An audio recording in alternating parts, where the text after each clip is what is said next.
What's up, everybody? Not My House is in the House. It's your host, Eric, and right next to me, as always, is my co-host, Zach. Zach, what's going on this morning, my friend?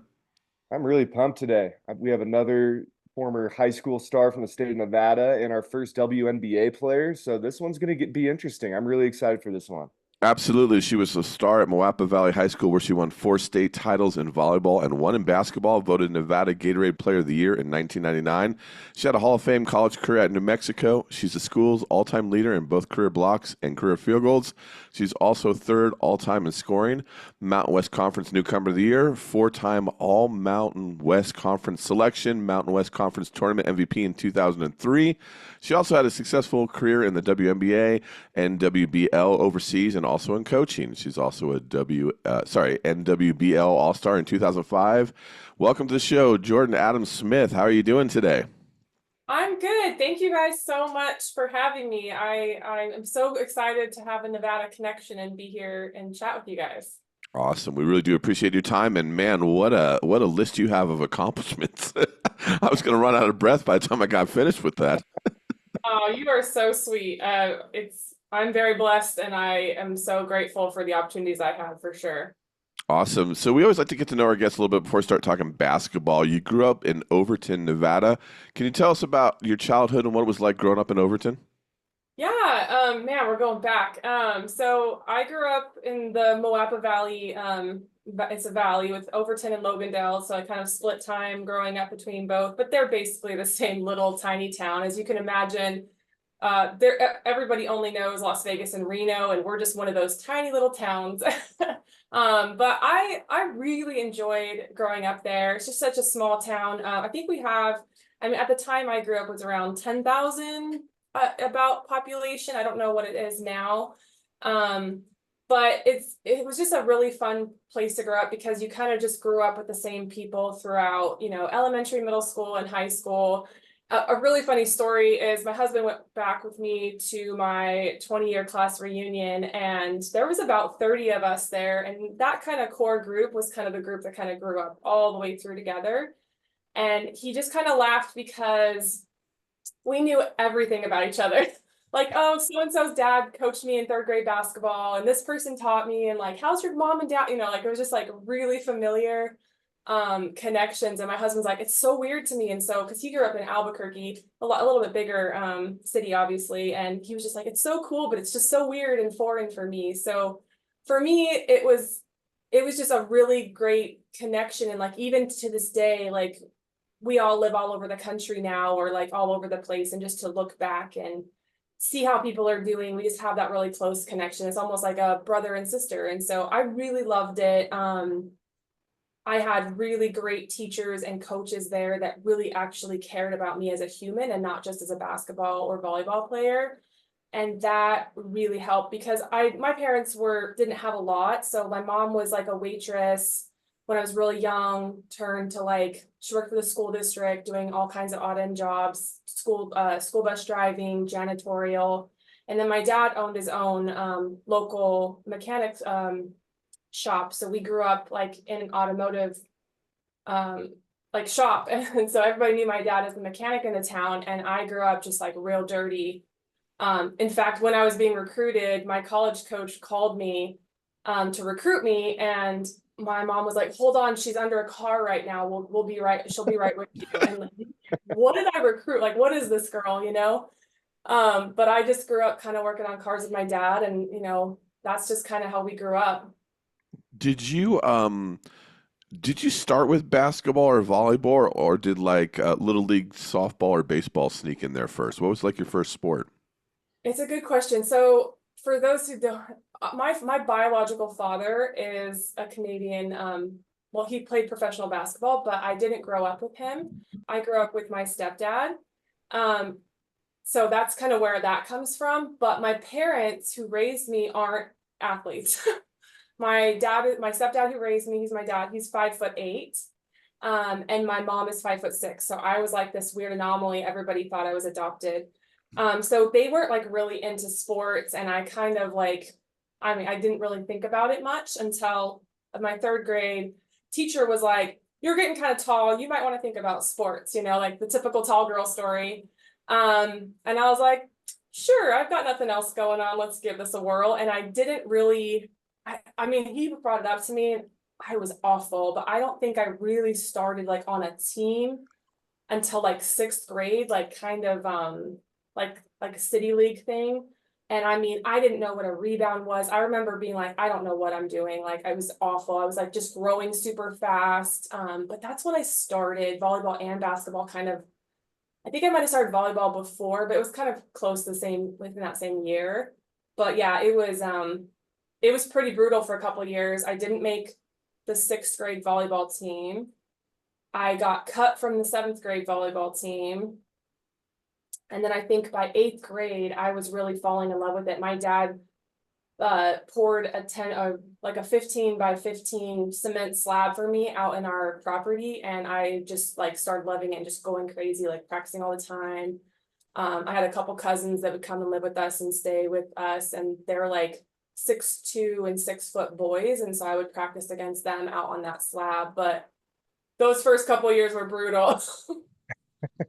Yeah, no, sounds like it. And, I'm really curious too, because you talk about, playing against, 6 foot boys, things like that. But the WNBA didn't form till I think it was 1998. So I'm curious because those are kind of crucial years of your development as a basketball player. So when there's no WNBA to look at, what was your end goal of basketball? Like, what did you want to accomplish with basketball? Yeah, I didn't know at the time. When I was like eighth grade, ninth grade, like you said, it was kind of not quite coming about yet. But there's a clip of me, I did like middle school yearbook of me saying I wanted to be the first woman in the NBA. Like that, I don't know, that was just a kid just dreaming and just being silly because I loved basketball, and like super tomboy in middle school. And I didn't really know. I kind of went back and forth from like volleyball being my favorite and basketball being my favorite. So it was like throughout those years, I was just trying to figure out like which one I really loved. Like it was usually around what season I was in, but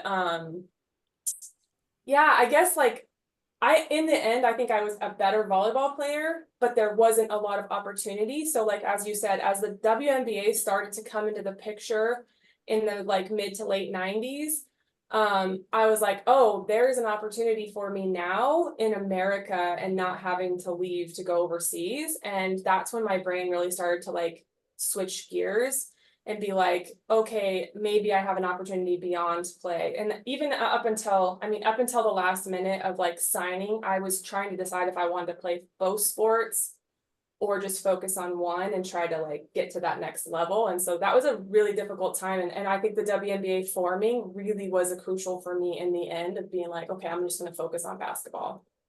Yeah. And who are some of the players that you looked at and studied and said, I want to walk and talk like that player, or, I want that play style? Like, who's that person for you that you studied? I mean, I was obsessed with Lisa Leslie.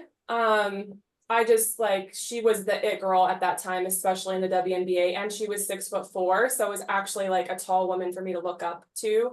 As far as volleyball goes, I was a huge Gabrielle Reese fan as well. But in the WNBA, it was definitely Lisa Leslie, which like fast forward a bit, I ended up getting to play against and was just like starstruck. And I did hit a 3 on her, in case anybody wonders. But it was just like I think she's like the biggest. I mean, she was just outwardly on media and stuff. She just was like seemed like a really good person and a really good role model. Yeah, for sure.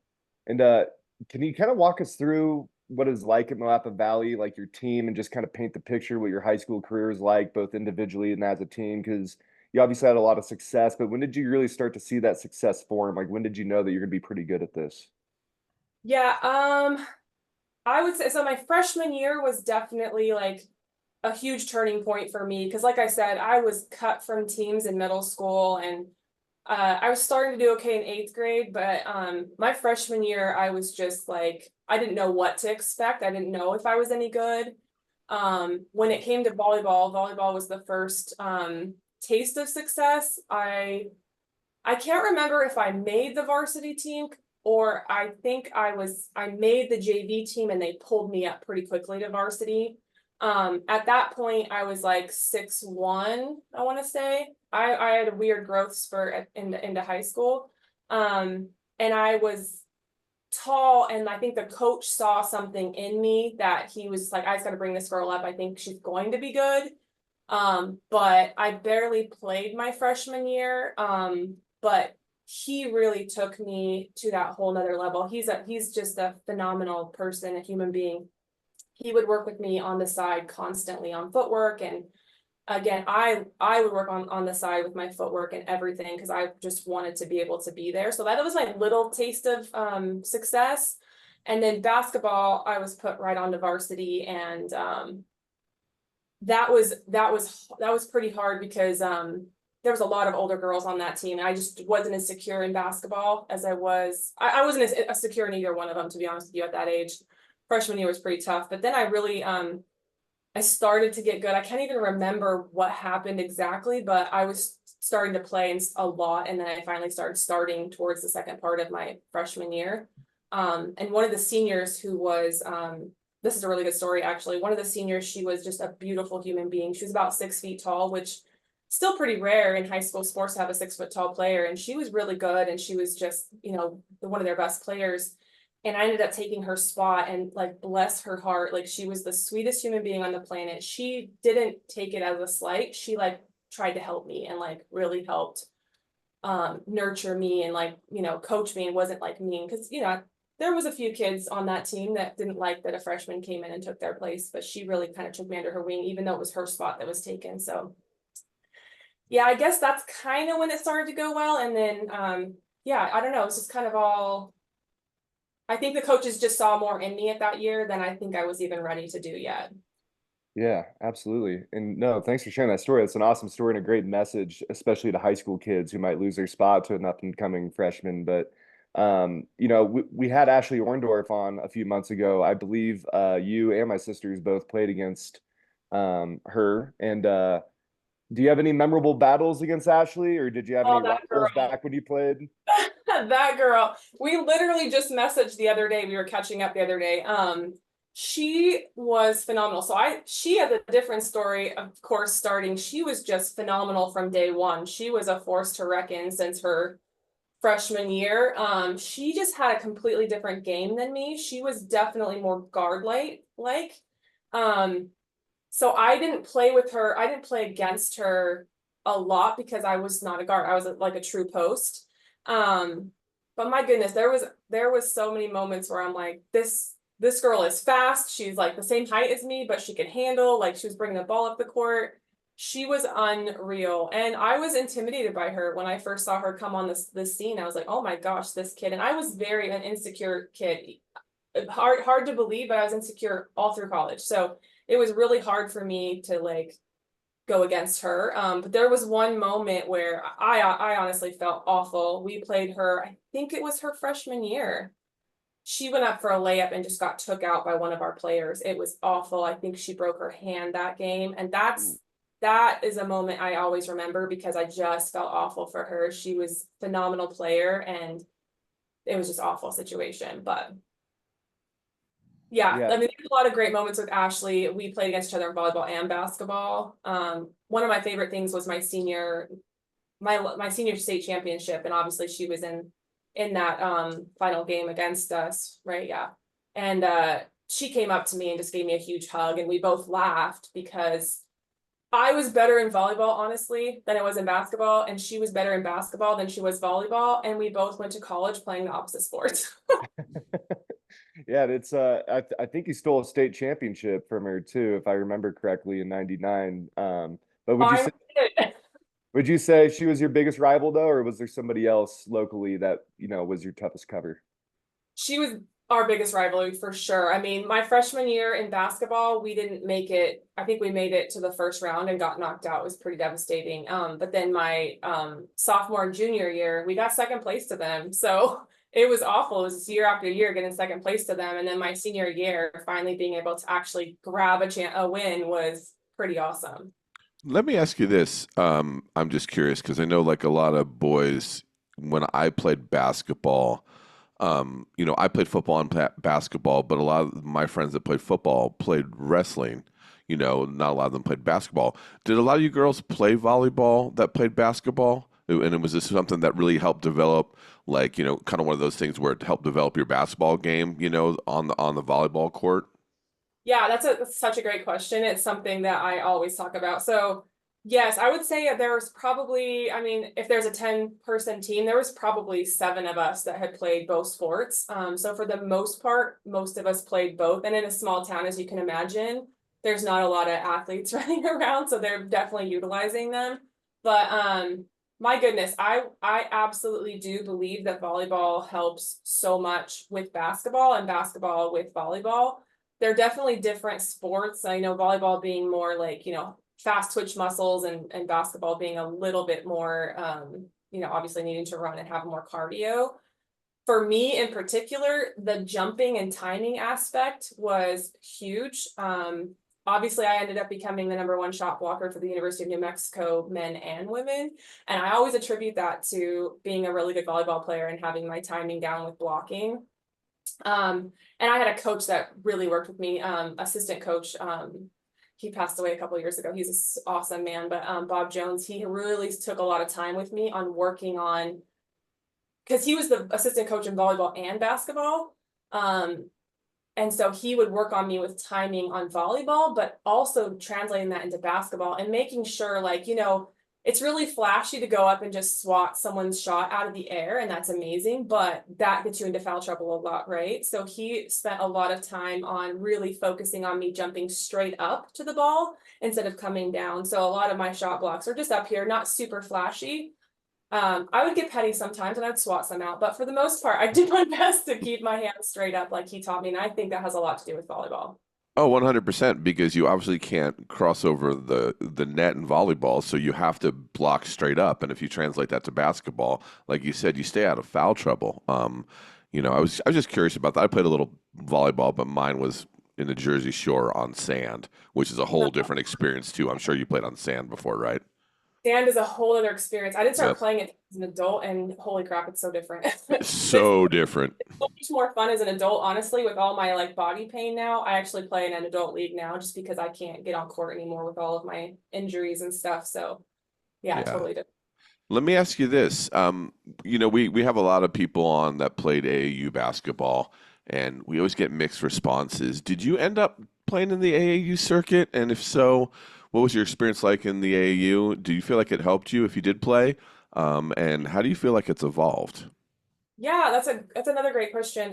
So me and Ashley were just talking about this recently. I had been playing on some like fall leagues and going over to California and doing some camps over there throughout like my early high school years.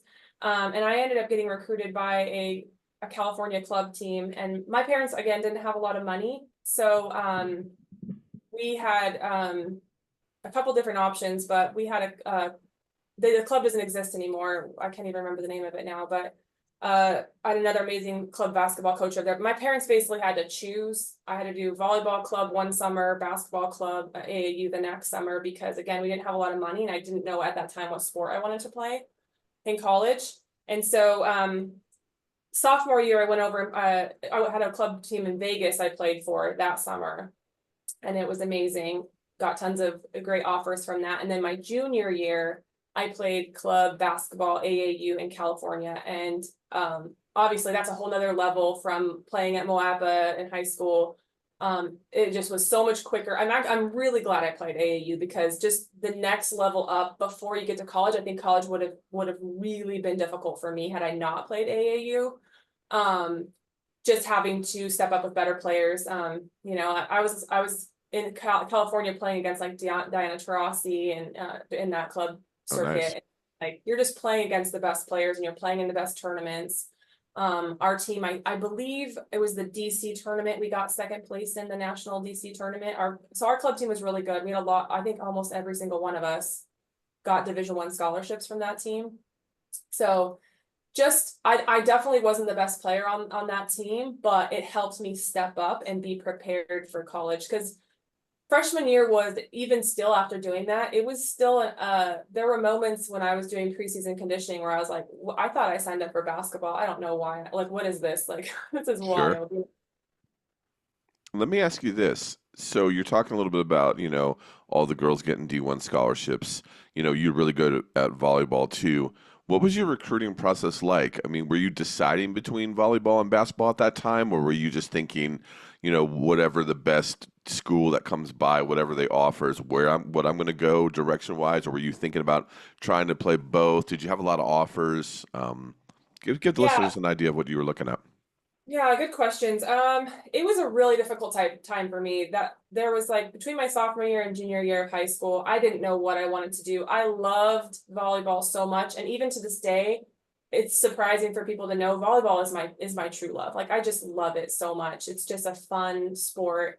Um, I really wanted to play both in college, but realistically, I would not have been as successful had I done both. It's a really hard thing for athletes to do, and especially with them being backed up against each other, it's just really hard. If you play college volleyball, you're missing out on preseason and you're just not getting the conditioning you need. So I luckily had really good coaches around me that kind of helped me come to that conclusion.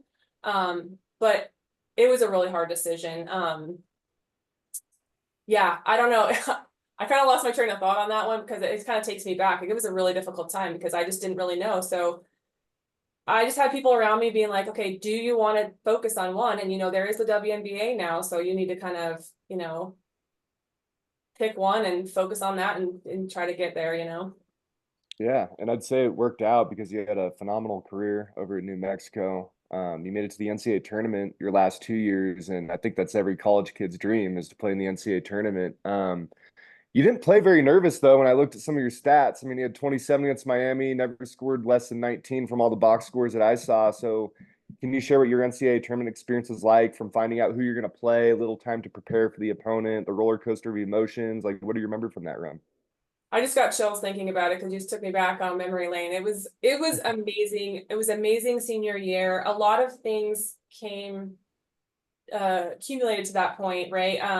My junior year was very difficult for me. I would probably classify myself as possibly depressed. And when you look back on my stats, I'm sure that's probably hard to believe. And I look back now and I'm like, what was wrong with you? But it was there was a lot of pressure in college athletics, and we were sitting in front of 18,000 fans a night sometimes, and it was a lot of pressure on me, I felt. So I was like, I mean, if I go back, I definitely had some anxiety and some depression during that time. Our coach, my senior year, really focused on like our mental part of the game, and really we did a lot of visualization. We did a lot of mental preps, and I really think that helped me personally a ton with that time. When it came to that final part of the season, we were like really focused on that. Like I was not messing around. I was in doing my visualizations.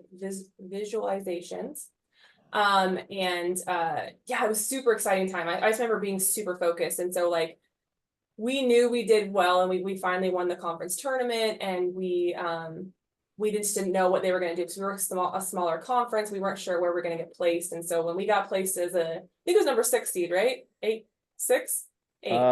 That I don't remember. It's okay. Yeah. I think it was, I want to say 6, but it was a pretty high seed, and obviously one I don't think we've had ever before. And so we were super pumped, like obviously super excited, playing Miami. We didn't really know much about. It was just like going into that, just like, and the fact that we were doing it in the pit, like, was just amazing and exciting because we just knew we had the fan base behind us.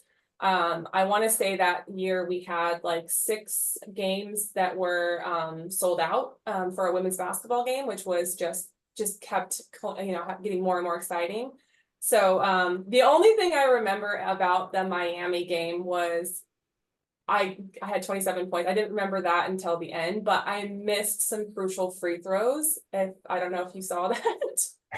I didn't see. I And couldn't find the footage, believe it or not. And okay, all you right. were a number 6 seed. I just looked it up. You were a Okay, number 6 thank seed. you. Yes, okay. And I missed some crucial free throws, and it was like devastating. And we went into overtime. And then going into overtime, I like got on the bench. I cried a little bit. I was so frustrated. I'm a very emotional person. And so I cried, I got pissed, and I got back out, and I went out and we won the game like pretty handily in that overtime. So that's what like the biggest turning point. And I remember some of I want to say it was in the WNBA, because everybody was watching the NCAA tournament at the time, and that was on ESPN, I believe, or ESPN2. And so some of my WNBA teammates were like, "Oh my gosh, we saw you were so ticked, and we knew you were going to come back and get it," So that was like the most exciting game for sure. And like we really truly felt like we earned that one. And they were a tough, tough team. And then going into that second game, we played it's on the tip of my tongue, Mississippi State. And we were going against, I believe she went number 1 in the draft that year, LaToya Thomas, and she was just a beast. And that team was struggling with for some of you who don't know, the pit sits at a mile high, so it's really high in elevation, and so they were struggling to breathe a little bit, and we took advantage of it. We really went at them, and it was a lot of fun. I had one of those blocks I was telling you about earlier that you shouldn't do, and it became a highlight for me, and it's a really great photo. So Yeah, no, and every team you played in the NCAA tournament, they had multiple WNBA players. I mean, that was an incredible run, especially for your school back then. So I mean, what a impressive run to look back on, for sure. yeah, it was a lot of fun, and the crowd being there on our side obviously made it a lot more fun. Let me ask you this, because we've never had a chance to ask this, to be honest with you. Let's talk about the NBA draft process for you. Did you have any workouts? What was draft day like? Were you at the draft? Did you have a draft party? I mean, walk us through what it was like. Also, when you found out that you had been drafted. So I had a very interesting draft process. So if you guys look up the history a little bit on this one, we actually did not have a draft camp that year. The WNBA was close to folding in 2003. So there was a lot of up in the air about it. So I had picked up an agent, and he had got me a workout with the Los Angeles Sparks. So circling back to my childhood hero, Lisa Leslie, I was able to go to LA and do a workout with her, and can't think of the coach's name right now. Michael Cooper? Michael Cooper. Yeah. Michael Cooper. And so I went out to LA, and I felt like, and again, I wasn't like super confident at that time. Well, at that time I was, because I was coming off all that great time, but I just had an incredible, sorry. You're fine. I just had an incredible workout. Like I was hitting threes, like I was just like shooting lights out, and I was working one-on-one with Leslie, and it was just amazing. And my agent at the time was like pretty confident that the Sparks were going to draft me, and Michael Cooper was telling him how much he really liked me and blah, blah, blah. And so going into the draft, so we didn't have a draft camp, and we did I have another workout? It's a long time ago. I don't think I had another workout. I think that was the only workout I had. No camp. And then obviously they didn't have I don't think they had a draft that year anyway. So I was at home in my dorm with my 4 college teammates watching it on the computer. And my agent was telling me that he was pretty sure I was going to go like around number 10 or something. And then they kept calling names after that. Like, oh my gosh, I'm not getting drafted, and it kind of went into the second round. And then Minnesota Lynx drafted me, and my agent had never brought up that they were even interested in drafting me. So it was quite a shock. I'm like, where is that on the map? That's cold there, right? Like, like I was and being a West Coast girl, of course I wanted to go play for the Sparks, and I felt like there was a really good fit there, but it didn't happen. I went to Minnesota. So I had to leave school about a month early. So I finished all my school, and my teachers helped me get my stuff done before I left. And I went to the training camp, and I heard so many horror stories about training camps that I was like training my butt off, getting ready. And my college strength coach was helping me in the off season get ready and everything. And so went to training camp, and we're like going, I'm like I'm having fun in practice, I'm working really hard. And at the end of the first training camp practice, me and one of the rookies look at each other, and the coach's like, okay, that's it for the day. And we're looking at each other, we're like, that's it? Like, oh, okay. Because like I've heard about some of those training camps where they just run you to death to try to get those rookies to see if they can stay. And I can't remember how many rookies were in that training camp. I want to say probably 5 or 6 of us. And so we were like, oh, that's it. Okay. Like, that's it for the day. And so we just like, we're really surprised on like, it's just a normal, hard basketball practice. We're not doing like anything crazy. And so that was kind of a shock. And then, yeah, I don't know. It's just I'm sitting around with Olympians. Teresa Edwards was another rookie because she was like an 8-time Olympian. And she had gotten drafted because she had been playing overseas. And so like she's in camp. Katie Smith, who's like now coaching, I think the leagues now, just like really amazing players on the court with me. And it's a completely different level. Like I thought, you go up from high school to club to college to some of the best players are playing, in the country. You're now playing against, I think my agent told me, when I got drafted, he's like, you're one of 160 of the best players in the world. And I remember being like, oh my gosh, that's incredible. Like, that's crazy, So like you're out there practicing daily against the best players in the world. And it's a shot to your ego for sure. I was considered a tweener because we had a 6'6", 6'5", and they were super strong. Post players, and then we had like a 6'2", and like she was like the short one. So I was kind of like considered kind of a tweener, and at that time I was like 185 pounds, normally playing closer to 200.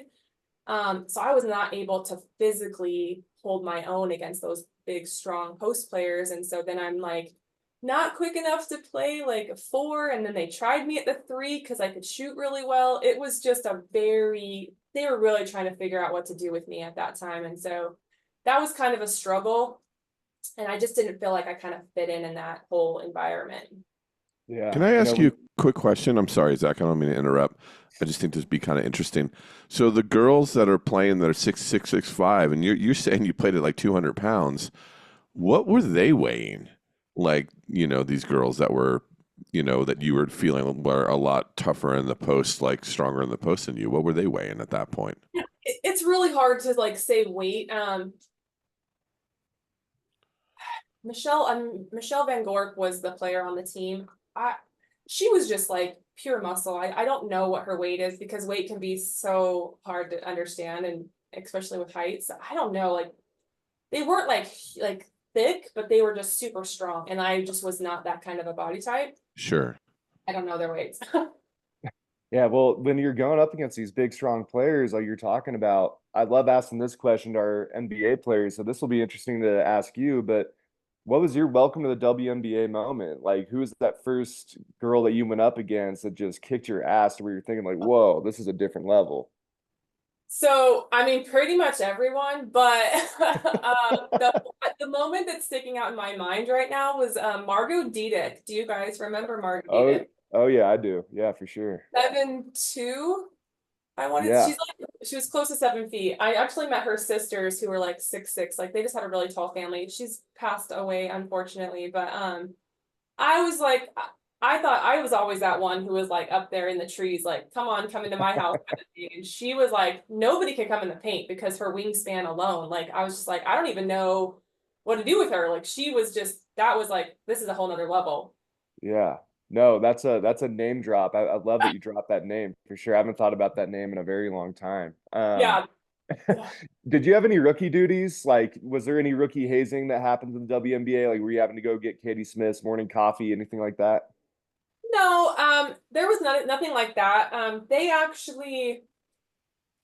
actually pretty good to me. I was the only true rookie on the team because, like, again, Teresa Edwards was an 8-time Olympian. Like, I was the only like true one there. So a couple of those older women really kind of took me under their wing. But for the most part, I mean, to be honest with you, it was really difficult for me, like socially. I didn't have a lot of like common ground with some of these women. Some of these women are quite a bit older. Some of them were they just come from different backgrounds, and it honestly it was pretty lonely. We had our own like apartments outside of Minneapolis. I think actually I think I stayed in the hotel my rookie season. So like you're just kind of like going to practice twice a day, you're going to the gym, and you're just going back to like a hotel room, and it's pretty depressing, to be honest with you. And it can, if you don't have anybody else to like hang out with, it was pretty lonely. So Yeah, the professional life's not for everybody. We hear that a lot from NBA guys, how it becomes a lot more like a business and they kind of lose their love for the game. You went to the NWBL after the WNBA, and that's, from what I understand, a league where a lot of the WNBA players play in the summer to make more money and get more run. From what I hear, those can be some pretty wild experiences, but some good experience. So you made an all-star team in that league. Were there any notable names that you went up against in that league, and any memorable moments from that league that you want to share with our listeners? my favorite thing was Becky Hammond was on our, I think she was on my all-star. I think she's our all-star point guard. It was a long time ago. Please forgive me. But she, obviously coming from the Mountain West as well, just interacting with her was so much fun. Like she's an amazing human, and I absolutely adored her. Just being around her. On my actual team, I don't think there was any. I'm trying to think back. I don't think any of those players played in the WNBA much. If maybe they were in some training camps and stuff, but the all-star team was like Becky Hammond. It was a UConn post player. Oh my gosh, I'm really struggling right now. There was a couple sprinkled out. That was kind of a short league. The reason I actually ended up playing in that league was because I played in Greece that fall, and Greece, that was the summer of the Olympics in 2004, and Greece basically went broke because of the Olympics and they couldn't pay their athletes. Yeah. And so there was a ton of us over there playing for free, waiting to get paid. And so a bunch of us from that Greek league just came back and joined that NWBL league. Yeah. Yeah, that's wild. We hear that a lot too from a lot of pros that go overseas. Sometimes they don't get paid, or they don't get paid the full amount, or they get injuries and it's not covered. We've heard a lot of pretty wild overseas stories. But what kind of culture shock was that for you to go live in another country? And did you have any desire to go back to the WNBA after you got to overseas? Because a lot of the pros we talk to, they like overseas better. They don't want to go back once they get there because the money's better. It's like a paid vacation. So what was your experience like overseas? Yeah, so my first experience was actually going into France. So as soon as I finished my rookie season with the WNBA, I went right over to France, and I lived in a really small town in the northern tip of France. And it was, again, super depressing. You're alone. You only have practice once a day. If you want to get to the gym, you can go twice a day, but there was really nothing else to do because you're just in a small town. And it wasn't like, I think Paris was like a 3-hour drive. So it wasn't like you could just shoot off and do things like that very easily. And if you can remember in the early 2000s, as far as like internet and, Netflix and all of that kind of stuff wasn't really readily available. Like I didn't really have TV. What I watched on TV was the DVD case my friend had of the first 5 seasons of Friends. And that got me addicted to Friends. And so I would just watch those and, wait till my family would awake in the middle of the night to try and do video chats with them. But it was pretty depressing, especially back in the early 2000s. I got, again, a little depressed over there because the team I was playing on had just got into the Division One French league.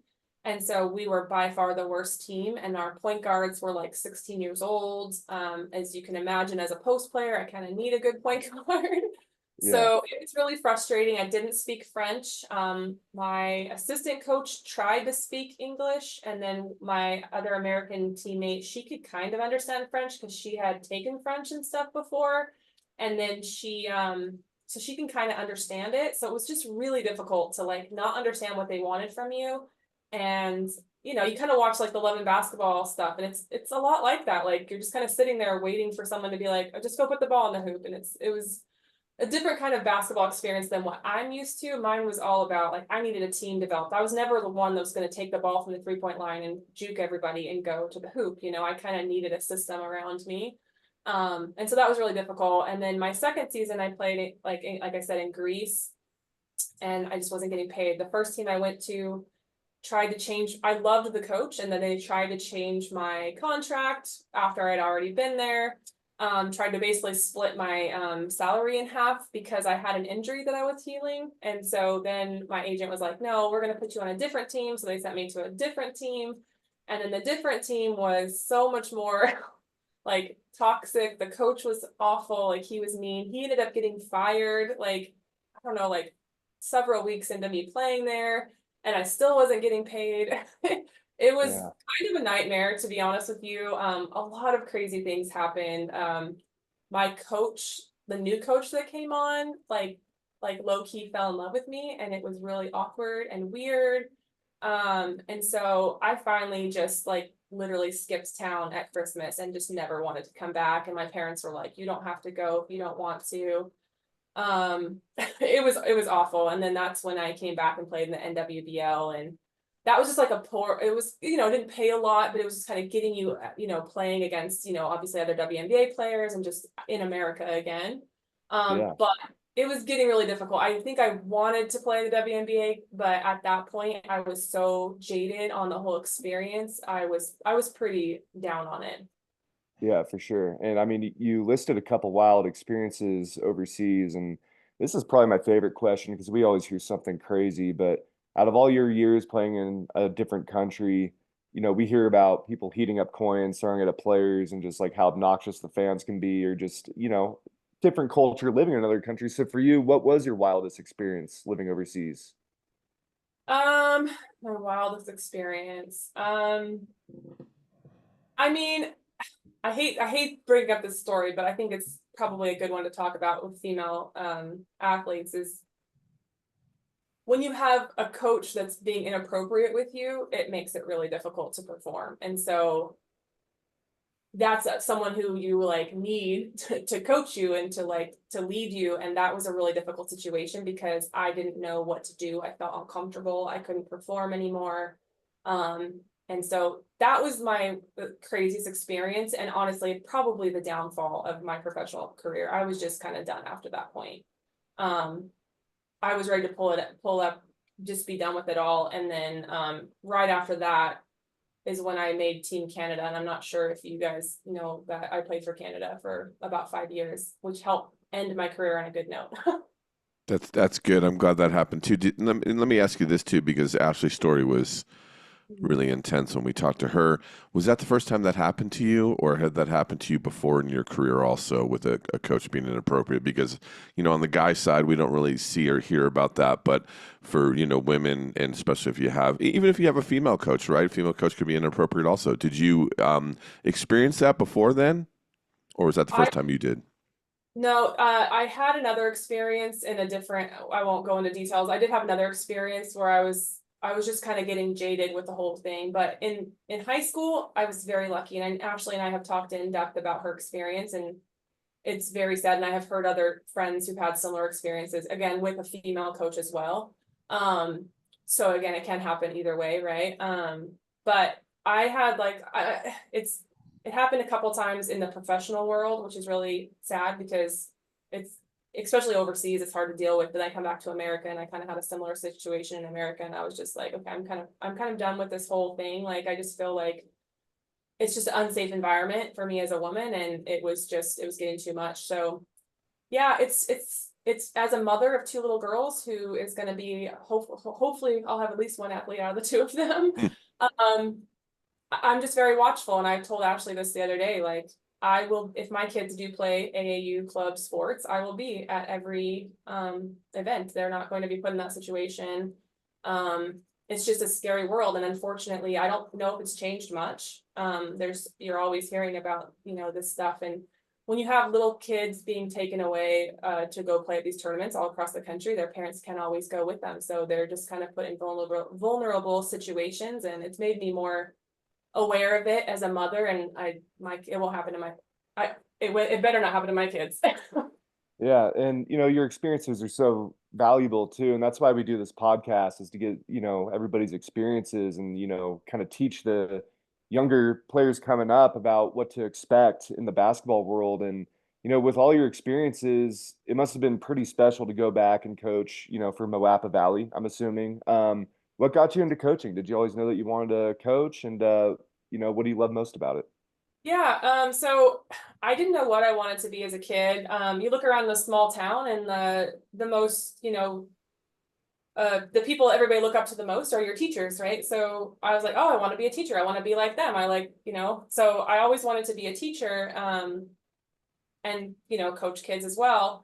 And so, after I was finished playing, I was kind of finishing playing, I finished up and got I was working on my teaching certificate and I was coaching. I coached a little bit in Vegas and then I was like, I don't think I want to do that. And so I got hired on at Moapa and I was really excited. And it's really hard to come back and have those expectations and try to, coach your alma mater in a town where my team, I think my tallest player was 5'7", but she was like by far the tallest player on my team. And I had a starting five of like 5'3" and 5'4".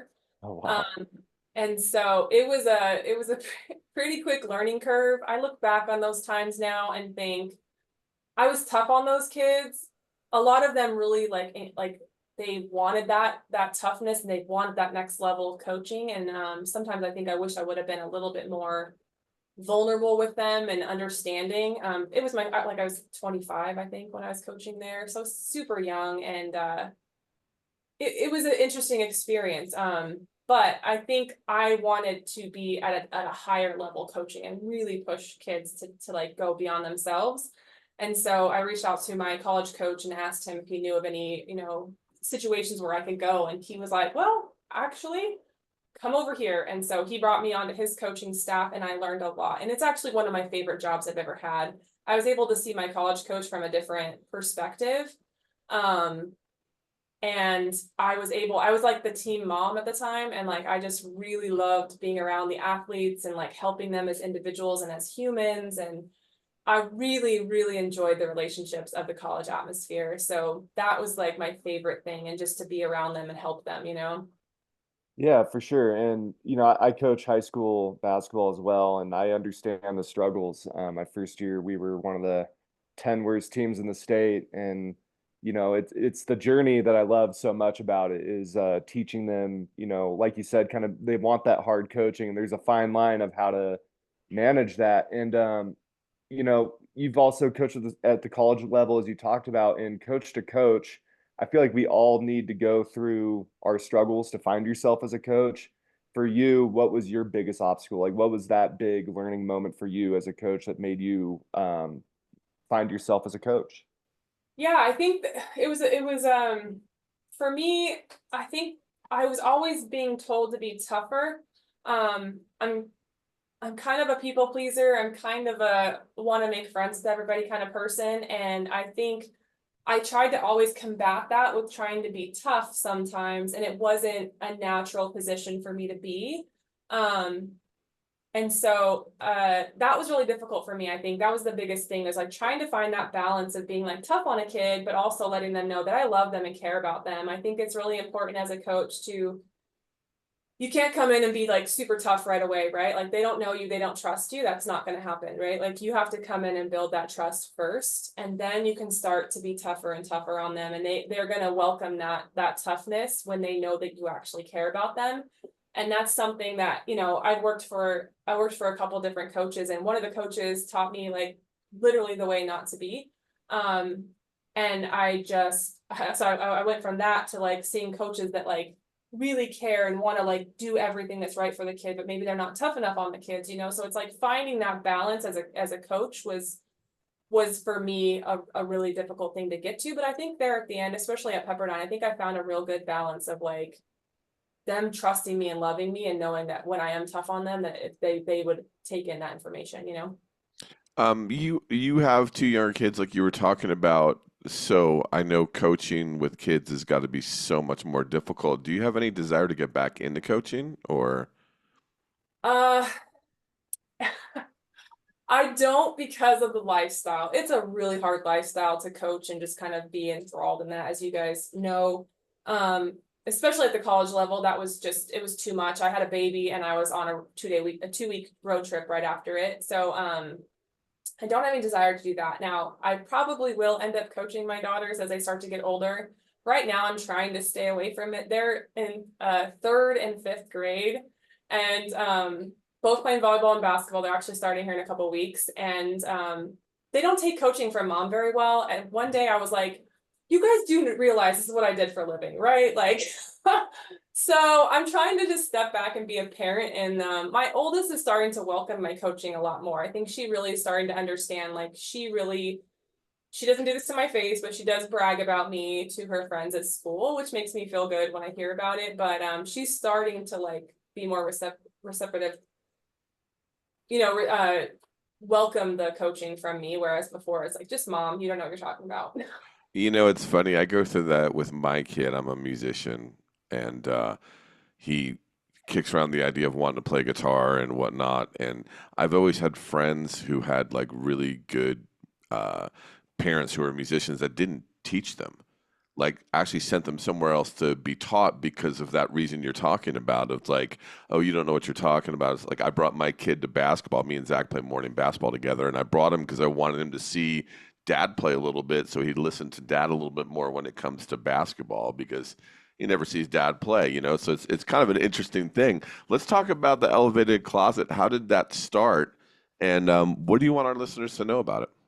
Yeah, thank you. So it comes about kind of full circle from this whole situation. I stepped away to be a mom for about 5 years, and during that time, I waited a long time to have children because I was doing all the things, right? And so I wanted to be a mom and be a mom fully. And so coaching was not going to allow me to do that, especially at the Division I level. So I stepped away and I did that. And during that time, I'm antsy. And like, of course, I was pretty busy being a mom and like doing all that things at the time. But I was starting to get antsy of what I was going to do next. I couldn't see myself going back to teaching and coaching. So my husband and I sat down and he goes, this is your chance to figure out what you want to do and really go do it. Because, when you leave, when I left high school, I didn't know what I wanted to do. I'm like, oh, I want to be a teacher because that's the best thing I saw around. I didn't really have high aspirations. And he's like, this is your chance to figure out what you want to do. So if there's something you want to do, let's figure it out. And so I spent a lot of time researching, and long story short, I went to school for to go to be a stenographer. I started to go down that route, and then COVID happened and my husband got laid off and a whole bunch of things happened. So I had to stop doing that. And during that time, we had started like a little subscription box called Nuevo. And it was my first time kind of running a business. It was just a little kind of side gig because we really wanted New Mexican food again. And it did really well. And we were on the news, and we actually ended up selling it. And it kind of got my confidence in the business world. And I've always secretly wanted to do my own clothing brand because, as you can imagine, I'm 6'4", 6'3", 6'4", and it's really difficult to find clothes that fit. And it affected my confidence as a woman and as a girl. And I've always secretly wanted to do it. No fashion experience, and up until that point, no business experience. And so I started researching how to start a clothing brand, went down some avenues. It's kept hitting roadblocks, and then one day an email popped up in my email, and it was the elevated closet selling. And I was like, I didn't know honestly what it was, and I opened it up and I was like, oh my gosh, this is a clothing brand and they're selling. So I ended up buying them, bought their brand, bought their email list, their social media list, all of the things, their manufacturing lists, just to kind of get started. I had no idea what I was doing. But as you can imagine, as an athlete, I'm like, I'll figure it out, like I'll just learn. And so I bought them, and I just have been learning over the last couple of years. In 2 months will be 5 years of owning them. And I feel like the last year and a half, 2 years, I've really hit my stride, and I'm starting to really get going. I'm just this morning launched one of my biggest launches I've ever done, and it's rolling out right now, and people are running to the website. So it's just been a real blessing. And not only am I giving clothes to people, but I get these messages from these women who are like, I've never had a maxi dress that has touched the floor, or sleeves that cover my wrists, or pants that are long enough. And it's more than selling clothes to someone, it's selling confidence. And it has just given me so much more fulfillment, and kind of makes me feel like in the sports world again. I'm gonna have wins and losses, and I'm gonna have those highs and lows, and it's kind of replaced that for me. You know, it's smart too because like you think as like as guys, it's like the big and tall stores and whatever. But when you really do think about it, I mean, women that are tall, where do you go to get your clothes that that you would want to wear, that people are wearing, that you see that are 5'4" or 5'6", and you want to wear stylish stuff like that. And so I think it's actually quite smart, to be honest with you. And I'm looking forward to you having a lot of success with it, because I think it is a niche that a lot of people don't think about. You know what I mean? So I think that's smart. We want to do a quick lightning round with you. Zach asks the questions. It's only like one or two word answer to some of Zach's questions he likes to ask all of our guests. So Zach, are you ready to ask the questions? I am. And my first question is, who's your toughest cover? The one woman you just couldn't figure out how to guard? Oh, well, Ashley's probably. Ashley. Okay, I love that answer. No, I remember watching Ashley. She's incredible, so I love that answer. Ashley. Yeah, for sure. Who's the best trash talker that comes to mind? Diana Taurasi. Okay, I love that. Who taught you how to be a true professional? Hmm. I would say my Canadian coach, Allison McNeil. Okay. Who's the funniest teammate that you've ever had? Oh, funny. That's a good question. Oh my goodness. Sorry, my dog. Um, funniest. I guess Chelsea Greer's popping in my head from college. She was pretty funny. Or Miranda Sanchez. Okay. Out of all the countries you played in, which one did you enjoy the most, and which one had the best food? Oh, good question. I loved playing in Greece. I know I talked a lot of mess about Greece, but it was such a fun city. There was a lot of Americans there, really good food. So I'd say Greece. Okay. And these next two questions might be a little bit more than a one or two word answer, but I coach high school basketball, as we talked about. We are in the mix to win state this year. You won state, and as a champion, what's your advice to our girls on how to maximize our potential?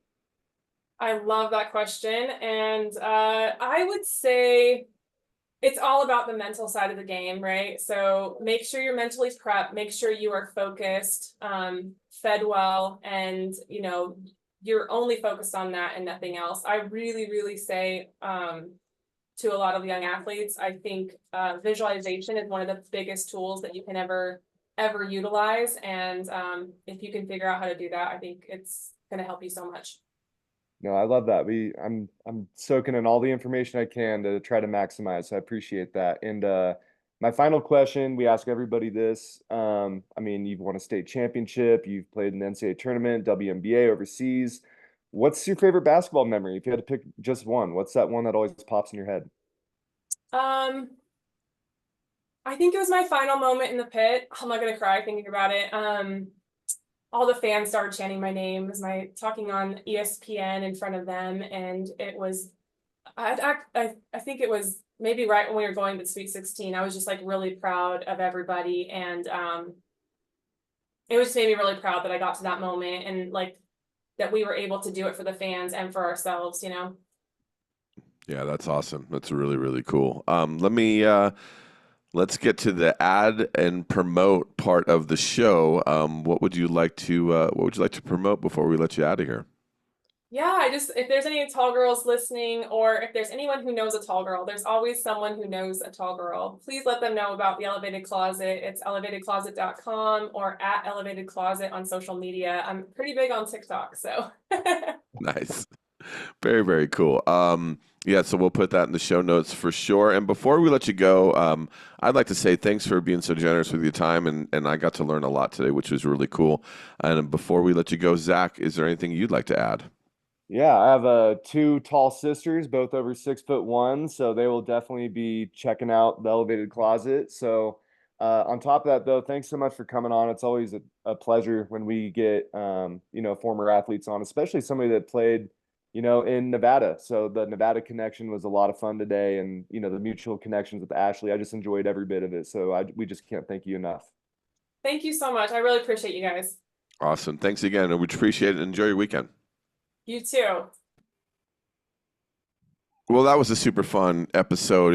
It's cool to learn, for me, personally, it's cool to learn about basketball in general. I've learned so much about overseas from this podcast, but starting to learn more about women's basketball, and obviously it's super popular right now because of Caitlin Clark and whatnot, but we've always wanted to learn about it before then. We've always been asking, in our podcast, if anybody knows any women that played overseas or in WNBA, throw us a line. So we're not, jumping on the bandwagon. We really just love basketball in general, whatever division, whatever, you've played, whether it's, high school, college, pro, overseas. It's to me, it's just such a cool journey to listen to those stories and to listen to her story and understand, where she came from, small town, volleyball, which is not talked about a lot.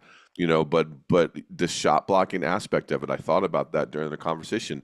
I mean, you do learn how to block shots without fouling because you're not reaching over when you're playing volleyball. So I thought that was real smart, and it was just cool to hear about those stories from her. It's I'd love to hear more about the WNBA. So any people listening to this episode that are still this far into it, if you have any friends that played in the WNBA, or even just more overseas stories with women, because we get a lot of guys, but we don't get the women aspect as much as we'd like to. And some of our biggest episodes have been with, female athletes over the last couple of months. So we'd love to hear from you. If you're listening, send us an email over so we can hook those shows up.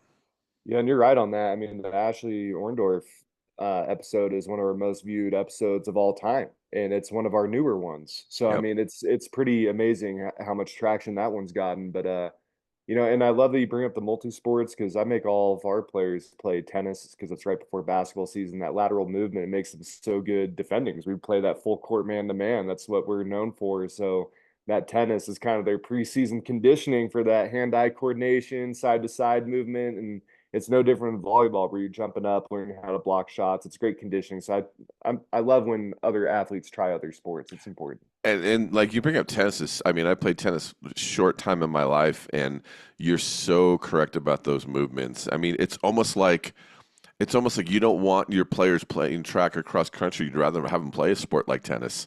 You know what I mean? Because your side to side movement in terms of playing defense, I mean, you can cut that cord off big time. In terms of staying in front of your defender. That's tennis is one of those sports too, man, that like you think you can play tennis, man, like until you play tennis, you realize how out of shape you actually are. You know what I mean? I'm talking, I played it in like 6th and 7th grade, and I was like, man, this is no joke. I mean, I had basketball practices that were not even close to how hard my tennis practices were. As crazy as that sounds, Our high school tennis team is basically our varsity basketball team. It's the funniest thing. I love it. And they went to state last year in tennis after it was the first time they ever picked up a racket. So I mean, they're phenomenal. Wild. They're phenomenal athletes. I love those girls. They really put a lot of work in. So shout out to them. Yeah, no, that's cool, man. And it's definitely something. They always used to make fun of like certain football players like Walter Payton and people that would take ballet and stuff, and they make fun of them until they realize how much it translated on the field in terms of being elusive, as weird as it sounds, I mean, you're using different muscle groups. It's super important. Speaking about all that stuff that we talked about today, especially, playing overseas, Canadian, Greece, we chart a lot overseas. So we appreciate all you guys talking about it. We do chart in the States every once in a while too. So thanks for everybody listening in the States.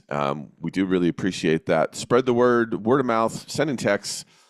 In this day and age, like I talk about, it's so much more important than trying to spread something on social media, because, the gatekeepers and the, all those, algorithm lords make it a lot harder for our show to get out there. But the word of mouth, I mean, you get a lot of word of mouth, texting and emails. I get them from friends going, man, that episode was amazing. Or Sidney Moncrief episode, man, that was cool. And, so that's where it helps the most. And I think that interaction just personally, like that, I mean, makes a difference. So thank you, everybody that's been doing that.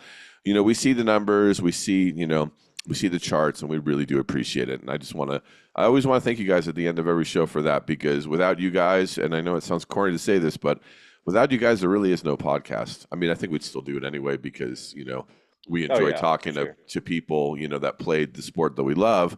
But I don't think we talk to those caliber of players if it's not for you guys. You know, they see our list of players that we talk to, former players, and that's what a lot of them come onto our show because of that. So Yeah, thank you for spreading the word for that. and they're all great people. Like we've had Marbury, Ashley Orndorff, and Marcus Banks all work with our girls in the summer. Like the connections have been just the best part about all of this for me. So I just appreciate every guest we've ever had. It's really been special. Yeah, I mean, people, guests sending us books, sending us, merchandise, all this other stuff. I mean, it's really, it's pretty cool, man, to be able to do this. So we do appreciate you guys letting us do that. Is there anything you want to add before we let you out of here? No, just big thanks to Jordan for coming on the show today. Always a pleasure, especially when you're. I guess I consider local because we play Moapa Valley. They're in our division, and it's always just a fun time when you get a former high school legend that everybody talked about up here. I remember everybody talking about this girl from Moapa Valley that was really good, and is fast forward however many years later, now we get to have a Zoom call with her. So big thanks to her. This is a lot of fun. Hey, real quick too, before, and I wanted to say this on the show, but for our listeners that are not in Nevada, where is Moapa Valley located in our state? It's Southern Nevada. I mean, it's towards Vegas. I'm not sure how far away from Vegas, but it's a smaller town. I want to say Pahrump. Let me look it up really quick. I don't know. Yeah, because we always do that, and then I don't think we realize we keep forgetting that like we have a fan base, a listener base, I should say, that listens in different places in different states and different countries. So they're probably thinking like, she's joking around like everybody thinks Nevada's Reno and Vegas, right? So, Yeah, no, from Las Vegas, it is, I hope I'm right. It's about an hour away, an hour away from Vegas. Looks like northeast of Vegas. So yeah. Okay, and that makes sense why she played with the California teams too in the AAU because it's so close to Southern California. Yeah, it's almost heading kind of towards that border of Arizona and Utah, looks like. Okay. So yeah, right over there. So a little northeast of Vegas. Yeah. See, there you go. See, not only do you learn about basketball, you learn about geography. Yeah. No, that's good for me. I had no idea. I just knew it was by Vegas. So that's Yeah, see, there you go. Geography lessons on Not My House, Look at that. You come for the basketball, you get some geography. Yeah. Anyway, folks, it was a pleasure again to interview such a great player and learn more about women's sports and women's basketball because, like I said, it's super hot and popular now thanks to Caitlin Clark. But you know what, folks? There's been a lot of great players over the decades that have played women's basketball that need to be recognized more too, in my opinion. You know what I mean? We're forgetting about, like so many great women players, because everything's focused on Caitlin Carter, which I think she's amazing too, by the way. I'm not knocking her by any means, but like one of the other points of this podcast is to go back in history, not just know about today. If you like Caitlin Clark, learn about swoops, learn about Lisa Leslie, learn about Cheryl Miller, like go back and learn about the pioneers of this game. Or Ann Myers Drysdale. That's who I want to get. I want to get Ann Myers Drysdale. So if you're listening out there, we need you. We need you, Ann. See? We need you on the show. Well, we'll say a prayer to our little basketball gods and see who we get, But we got some almost interesting like confirmations on some guests that I think will blow people's minds. So we have a fun guest list coming up. So stay tuned. It's gonna be I'm fun. excited. So we'll let you out of here to enjoy your weekend, which you'll probably listen to this on Tuesday anyway. So, but we're gonna enjoy our weekend. We're recording this on a Thursday. Folks, like I always say, be good to yourselves, be good to others. And thanks for listening. Peace.